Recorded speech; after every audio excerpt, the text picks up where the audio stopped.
I love the Whitty. There used to be sleepovers at the Whitty that we used to do, and I once locked myself in the bathroom Oh my gosh. Yeah, that was a little traumatic. Other than that, fantastic times. Well, definitely check it out. And if you have any plans to go to the Whitty or the Museum, they should be good.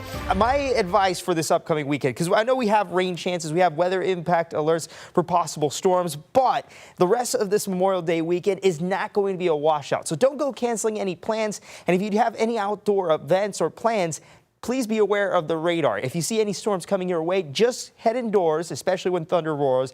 And then when these storms pass over, then you can continue whatever you're doing.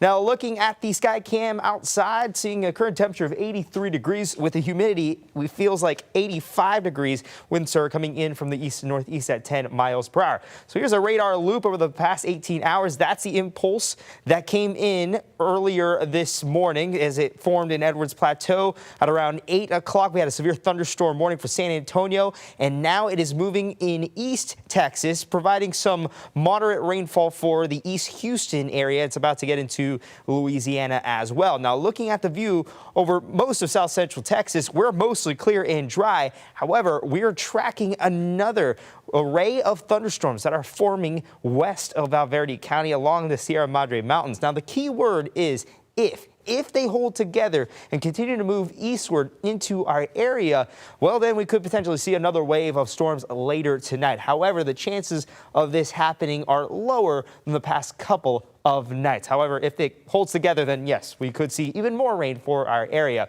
Now, looking at the rainfall estimates over the past 24 hours, we've seen a good amount of rain over South Central Texas. So the surrounding counties around San Antonio and Barrett County have seen 1 inch to 3 inches, especially near Rock Springs, 3.5 inches near Uvalde, and 2.2 inches in Medina County near Hondo. Now, zooming into San Antonio, good amount of rain. We've seen 4.7 inches of rainfall, especially in the southwest side, southwest of 410.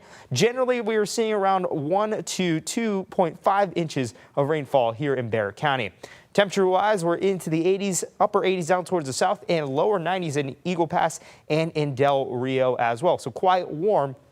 Humidity is in place. It's more humid out towards the east of Barrett County and then out towards the west. While it is still humid, it's not as muggy as places closer to the coast. So tonight should be mainly dry, but we will be monitoring those storms out towards the west. If they hold together, then we could see another impulse of storms come into our area, but it will be closer to midnight or potentially into the early morning hours. So if you have any evening events, if you're planning to take your loved one out on a date, it'll be good. It'll be great. The weather will be nice. Now, if these storms hold together and move towards the east, we could potentially see some severe weather. We still have a level 1 out of 5 risk for severe weather for South Central Texas. But thankfully, for the rest of Memorial Day weekend, we don't have a risk for severe weather. But we do have a flood watch in effect until Monday evening as scattered showers and storms are still on the table. Looking at the models, this model shows the storms forming out towards the west, moving into Valverde County, Edwards County, and Kinney County,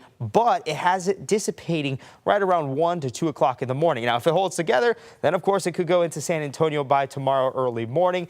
Now, for tomorrow, our storm chances are generally lower, but we can't rule out, once again, scattered showers or storms. This is the reason why. If you have any outdoor plans, don't cancel them. However, just be aware of the radar. And the same thing is true for Monday. Should be a good day overall. However, just be aware of the radar if any storms pop up. And don't go canceling any plans. If you hear thunder roar, head indoors. And then once those storms pass over, then just head outside and continue your event. So here's a 14-day forecast. Weather impact alerts for possible storms over the next 5 days. And then we should see rain chances decrease by next Saturday. Now here's Wemby talking about yesterday's game.